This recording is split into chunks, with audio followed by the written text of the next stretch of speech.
Hello everyone, this is G-Shock High Fashion Channel. Today I'm going to make a quick comparison, a size comparison video for this GST-200 series G-Shock watch.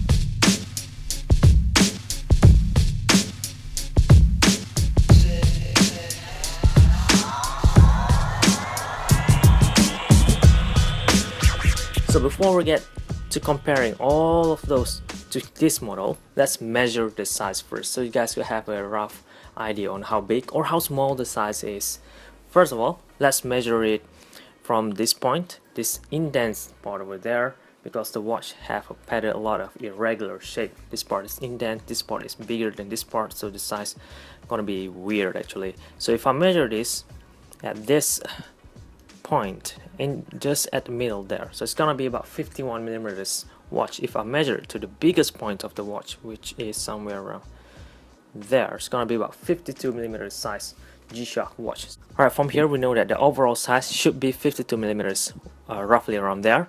But however, this part didn't make the most out of the watch. I mean, the part that exposed or made out the most of the watch should be this ring up here. It exposed the most and it makes the watch look the way it is.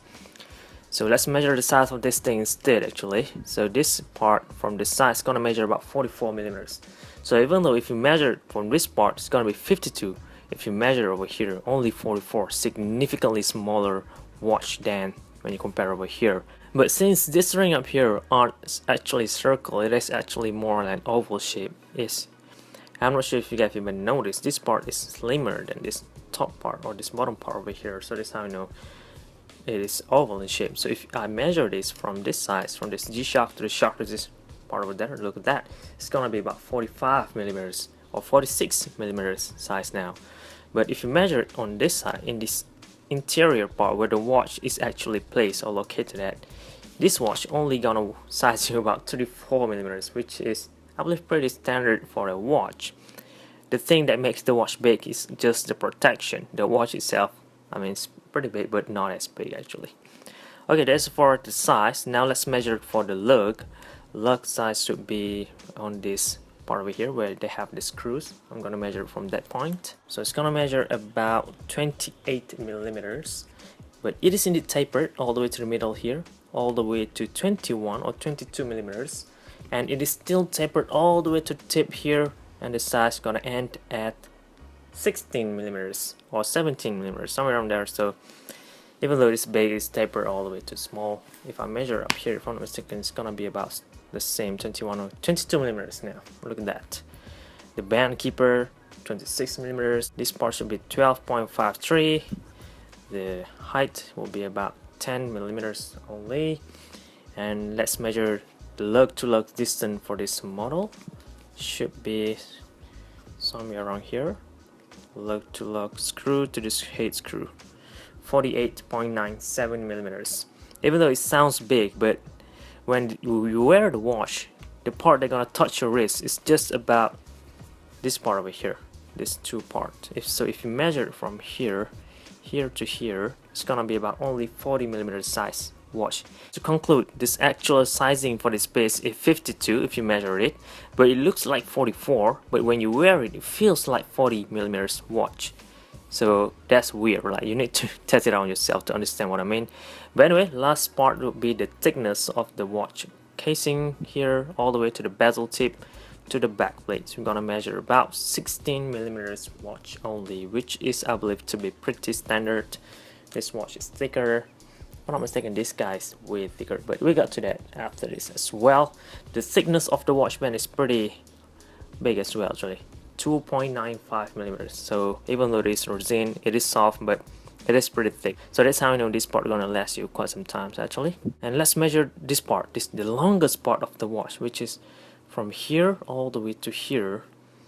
So let me, how about I try to place the watch like so, and measure it over here, point to point, 58 millimeters watch. It looks big over here, but then again, you're only gonna wear it from this part, which is to be pretty small, 42. Yeah. Alright, depending on how you extend the watch band, of course, because you could extend it over here if you have a bigger wrist. If you have smaller wrist, you can extend it over here, and bend it over here. So yeah, this watch is pretty flexible. Alright, done on the measurement. Let's complete it up with a weight check. This gonna be about, it's pretty heavy actually. It's gonna weigh you about 108 grams. This measurement only applied to this 200 series. Of course, if you get the full steel model, it's gonna be way heavier than this. Or if you get other series with a leather watch band and all those, it's gonna be different as well. So down over here, switch off the smart, and let's go with the size comparison, just in case you still have no idea how the size looks like, because they're just numbers. I mean, they measure differently from every point. It looks odd, it looks different, the shape is irregular. It's pretty hard to imagine, even though I just show you guys the measurement. So this is why we need to compare the size as well. So let's begin with this Mudmaster. I'm going to compare it from the sides, from the front and all those. So compare it side to side like that. You can see that how small this thing looking now compared to that Mudmaster model. And if I put this thing up here, you can see how thick the Mudmaster G-Shock watch is compared to this guy. Look at that. Alright, if I put this at the front, look at how big the Mudmaster is compared to this guy. From this side or from this side. For the back, how about, let me try to hide the Mudmaster. Seems like you still be able to see the Mudmaster at the back there because of how big that thing is. I believe I could hide this G-steel behind the Mudmaster, like totally hiding it. Look at that. Pretty cool actually. The watch band almost the same size, look at that. The length is different of course. And the backplate, lastly. Look at that. Compared it at the back. Okay, that's done over here on the Mudmaster. Let me compare this G-steel to a Frogman, the GWF-1000 series. I don't have the triple sensor model with me at all right now, so this is all that I have. And if you're wondering why this thing is wrapped in plastic, that's because this thing is very, very, very rare. And I don't want to scratch this thing at all. This is my grail piece right now. Anyway, compared to a Frogman GWF-1000 series, they look almost the same though, except if you minus this extended part over here. Alright, let me put it on top instead. Of course, you can see the Frogman because the Frogman is way bigger than this. Compare on the front, look at that. Let me put this thing to the side, push it to the side first. And there is almost the same width though. On this angle, you can see how thick the Frogman is compared to this G-steel. So if you're wondering if the G-steel is big or small, now you know. At least you have a rough idea already. Look at that. And compared to the back. Compared to the backplate, look at that. Very standard. Alright, compare this to a pretty small Master of G model, which is the G9000 Mudman. I believe this guy will be way smaller than this G-steel. Look at that. If you own one of these, at least you know whether this G-steel should fit on your wrist or not, you know. Look at that. I may put this in the front instead. You could hide the whole Mudman. This is how you know this thing is bigger than the Mudman. On the side, look at that. For the front, of course, sorry. On the sides over here, the buttons for the Mudman is bigger, and you can see the thickness almost the same, but the lug-to-lug distance for this Mudman is smaller than this G-steel. Looking at this angle as well, look at how small the Mudman is compared to this G-steel from this side as well. And lastly, for the backplate, obviously the Mudman is smaller. Let's compare this to a watch that is almost similar to this guy, since both of this model have a ring on top of them. This ring up here, this part is circle, this one in oval. Obviously the Golfmaster is bigger. This one obviously one of the biggest G-Shock out there in size. Put it over here, look at that. You can still see this sensor part watching on the sides there. You can see that at the front. Now it's way more obvious on how big the it is now way more obvious on how big the Golfmaster is compared to this G-steel. On this side, the buttons are almost the same in size, although this part is square, this part is circle, and the thickness, the lug-to-lug distance, almost the same as well. The thickness of the watch band over here is way different. This part is all thick though, pretty thick. This part is thicker, of course. On this side, look at that, and compare it on this side as well. Now let's end it up with the backplate comparison, both in circle shape. Well, of course, this part is bigger. Compare this to this red G-Shock, a GLX6900, one of the more standard model out there. You can find this a lot on the market out there, and I believe most of you guys own one of these before or still owning one of these in your collection. So if you own one of these and if you're wondering how the size is gonna be like, this is it. Let me put this on top instead over here. Compare the size at the front. Look at that. If you're thinking that the G Steel is big, look over here. Barely, just slightly bigger on this part, but not as big actually. If you're used to wearing this watch, this G Steel aren't as big at all. Not as big. Just slightly you will be barely able to notice the size difference. Look at that. Even the thickness are almost the same though.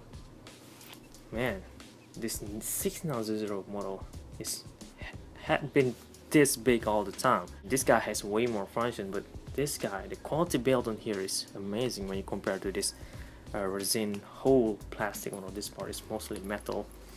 The backplate though, well, when you look at it at the back, now you can see that this G Steel look bigger than this. It's odd, man. The G-Shock, they're so irregular. It's pretty hard to just to imagine the sizes. Okay, right. Let me compare to a GA700, which is one of the most popular analog digital model out there today. This is also digital analog model. Well, you look at that, almost same size, although this part pretty rugged looking though. This part way more cleaner. Let me put this on top. There it is at the front. They look, I believe, to be almost the same size, but the GA700 appear to be thicker. Look at that. Look at how thick the GA700 is compared to this G Steel, but I'm still liking it. Look at that. Very thick now that I compare like this. Why did I notice this at all? Anyway, at the back plate though, yeah, they look big. This guy looked big compared to the G Steel model. But the function on both of these are almost the same. The button operation is different, but if you compare for the function alone, they are almost the same. This guy is just slightly more function than this guy actually. Well, it's all up to you guys, based on your budget of course. Alright, lastly will be this GW5000, one of the more classic model out there. Of course, this guy will be smaller than the G Steel, you know. You cannot hide it over here, look at that. Man, this G Steel is big compared to this guy. Compared to the front, way smaller of course. This guy is indeed way smaller, but the functions though are still the same. Except this one is in digital, this one in analog digital. Look at the thickness. This guy the thickness for this GW5000 is gonna be only about 12 millimeters. This G Steel is 16 millimeters, so significantly thicker of course, but most of it just because of this metal ring up here. This part is almost about 5 millimeters thickness already. If you remove this, the thickness for this G Steel will be competitively similar to this GW5000 series. So there's something that you guys should think about as well, because yeah, if you're just saying the watch is big, you need to check the whole thing as well. What makes the watch big? In this case, this ring up here. For the thickness, of course, the width and all the length, they're still big. You cannot change that. Anyway, that's only applied to G Steel 200 series. If you own the 100 series or the 300 series, their size gonna be just a little different as well. So yeah, that sums up all the things that you guys should know on size comparison for this G Steel 200 series G-Shock watch. I hope you guys found this video useful, informative, and entertaining as well. For your future reference, leave a like if this does helping you. And if you are interested, you can get this model from the description box down below. I have a purchase link of course down there. Go check them out. And yeah, again, thank you very much for watching guys. I really appreciate support. This is G-Shock High Fashion channel, and no watch.